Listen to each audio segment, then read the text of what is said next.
Every choice we make in life has a consequence. On October 2nd, 1995, I took 23 physical steps. As I took those steps, I thought about my wife. I thought about my two children, Rob and Alex. Oh, I don't know, maybe they were this tall at the time. I thought about the church where I had been music director for 12 years. I thought about my career. I thought about everything that defined my life. At that time, I was living in Morganton, North Carolina, not far from here. There I was Chuck Gallagher. I was a somebody. But on that day, October 2nd, 1995, on the 24th step, I reached out my hand, pushed open the door, and stepped into federal prison. 20 years ago today, I became 11-642-058. An inmate. What most people would define as a nobody. Every choice has a consequence. Now, I'm going to say to you, it's a whole lot easier today to present to you if a few things change. Does anybody want to have a suggestion as to what a change might be that would make this easier? Take off the handcuffs, yes. Does anybody have any experience in removing handcuffs? So while he's removing the handcuffs, I get the privilege of speaking to groups, thank you, sir, all around the country. It's quite refreshing to go through TSA with 3 sets of handcuffs and an orange jumpsuit. It's really quite exciting. Most of the time they look at me and they think, law enforcement. And I really want to say yes. I think that would be so much fun. But, you know, that's impersonating an officer subject to 5 years in prison and a $5,000 fine. And having tried it once, I don't want to go back. So I typically look back at them and say, no, I'm a pervert. And they seem to think that makes perfect sense. Now, you might ask the question, so what was the best advice you ever received? And I need to go back in time a little bit, since today is for me quite a fateful day.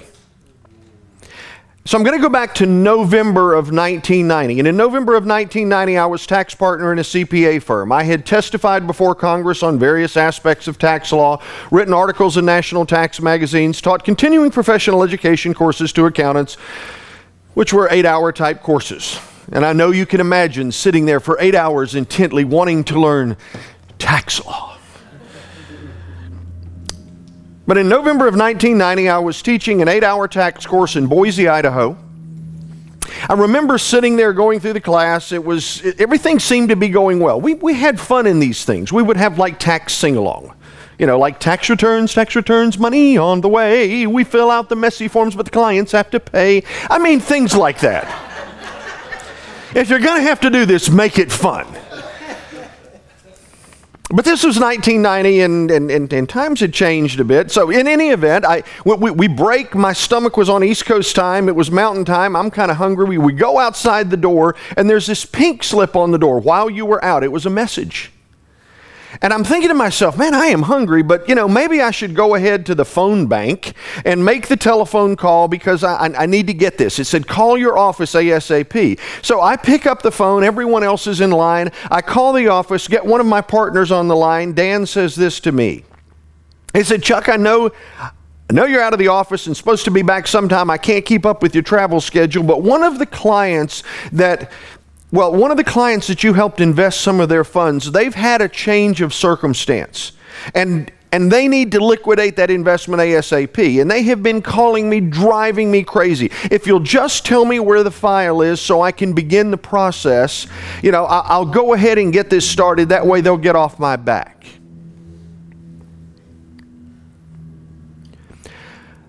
God knew, and I knew the truth. And the truth was, I had not invested that client's funds. The truth was, I had stolen it. And as I heard the words on the line, it was just this surreal kind of moment where I could just see this hand reaching out to this house of cards that I created and the card being pulled. And you just knew, as the card was being pulled, that this grand illusion was collapsing. I had no idea really what to say to my partner. I did the only thing I knew to do, which was dance.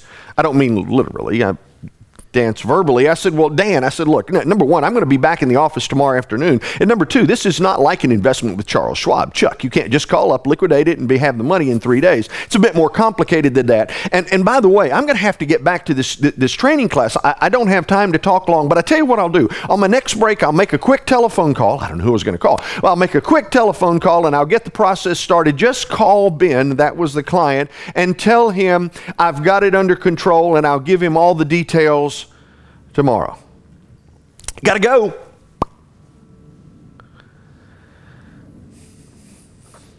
I have no idea what happened the rest of that afternoon. I mean, I know that the CPAs came back into a room, and I know that I continued to teach the course that I was there to teach, and I know that at the end of the day, when they had completed the course, they were very nice and gave the perfunctory applause and left the room with their 8 hours of continuing education. And before the hotel staff came in to tear the room down and reconfigure it for tomorrow's meeting, I sat on the risers and I cried like a baby. Because I know that life, as I knew it, was going to change. So that night I go into the hotel room, and it was a dark night of the soul. And I considered ending my life. Suicide seemed the logical choice. I mean, if I wasn't here, the rest of the pieces would somehow fall together. But as I look around the room and I see a lot of guys in the room, I'm going to say to you, okay, guys, we need to man up on this. I don't know about you, but I don't really like pain. I'm thankful that women can bear it better than men, because we have us here. Otherwise, there would be far fewer children. So I did the only thing that night that I knew to do, and that was I took the Yellow Pages. I know for the younger folk in the room that would be Googling today, but then it was the Yellow Pages. So I took the Yellow Pages and I looked for psychiatrists, psychologists, proctologists. I didn't care if it started with a P. I needed to talk to somebody because it wasn't a good night. And here's what I got. First call. You have reached the office of Dr. Such and Such. Our office hours are from 8:30 a.m. to 5:30 p.m. I'm sorry you've reached us after office hours, but at the sound of the tone, if you leave your name, number, and a brief message, we'll be happy to give you a call tomorrow, and have a nice day. Now, let's just get real. If you're thinking about ending your life, when somebody tells you have a nice day, that will just tick you off. Okay? And I got that on call number 1, call number 2, call number 3, call number 4, call number 5, call number 6, call number 7. Now, Dr. Such and Such's office, I'm waiting for the rest of the message on the answering machine. Nothing happened. Oh, I've got somebody. I said, I need to talk to somebody. And the guy on the other end says to me, he says, oh, I thought you were my wife. I'm running 10 minutes late. I was supposed to have already been at the restaurant. Gosh, if I had known it was you, I wouldn't have answered the phone. I was like, thanks. I said, I'm considering suicide. And the gentleman on the other end said, let's talk. Y'all, I have no idea who I talked with. Don't know if he was a psychiatrist, psychologist, the janitor. No clue. But I remember something that he said, which was life-saving advice. And I can hear it. I can hear the words. 20 years later, it's like being etched on a tombstone. It's just recorded in my mind. He said, "Son, you've made a terrible mistake. But you are not a mistake." Let me repeat that. He says, "Son, you've made a terrible mistake, but you are not a mistake." And then he proceeded to say, "The choices that you make tonight will define the life you live in the future and the legacy you leave for your two children. Make those choices wisely."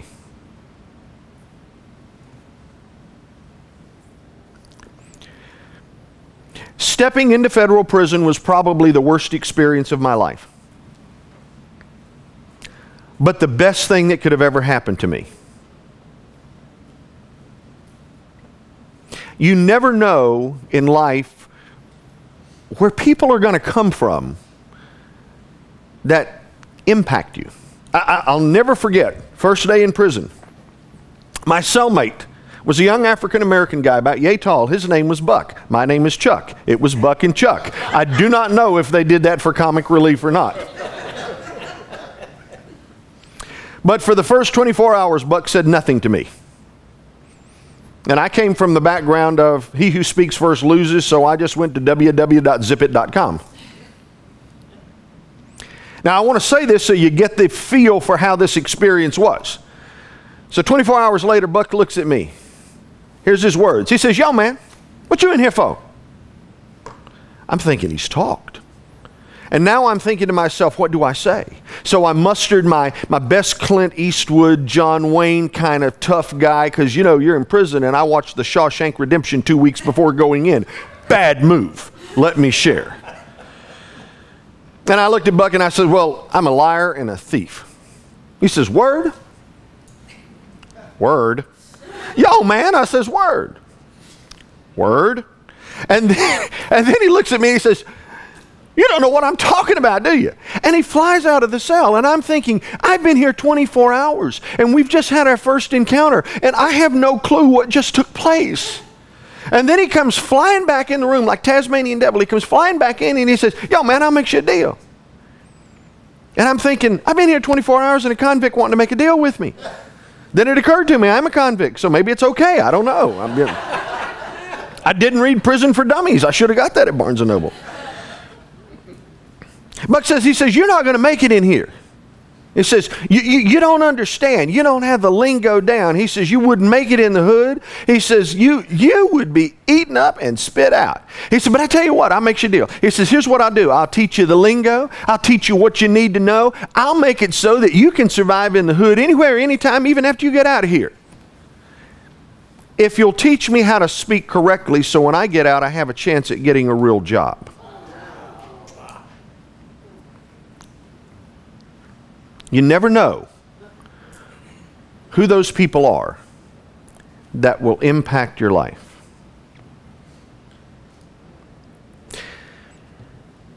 Before I took the 23 steps, I thought I made good choices. Some of them were good,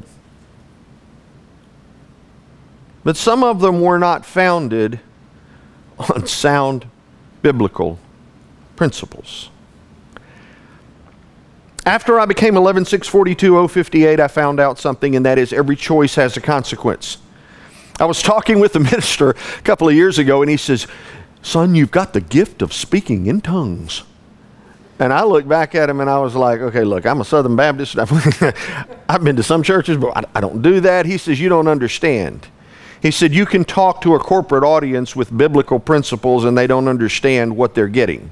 Because it is Galatians, you reap what you sow. But the HR people are more comfortable with every choice has a consequence." The principle is the same. And before I took the 23 steps, part of life was lived as an illusion. And illusions are pretty cool. But after I became 11-6-42-058, I found out something, and that is all illusions go away. The truth will always come forward. There's an old Elvis Presley song. What you do in the dark will be brought to the light. You may run and hide, slip and slide, try to take a mote from your neighbor's eye, but sure as God made the rich and poor, you're going to reap just what you sow. I dated myself a bit. And before I took the 23 steps, I thought I was successful. Success was defined by the position, the car, the house, the clothes, the watch, the whatever it happened to be. After I became 11-6-42-058, I found out success has nothing to do with that. True success has to do with the impact that you have on other people's lives. If I ask you the question, who was Miss America 2003? Who knows? If I ask you the question, who was the person that made the most impact on your life? Who was the teacher that immediately comes to mind that changed something for you? That comes to mind. You may have made a mistake. You are not a mistake. So let me leave you with the concept. Make good choices. Live in the truth. And claim your success by impacting other people's lives. Because every choice has a consequence. Thank you.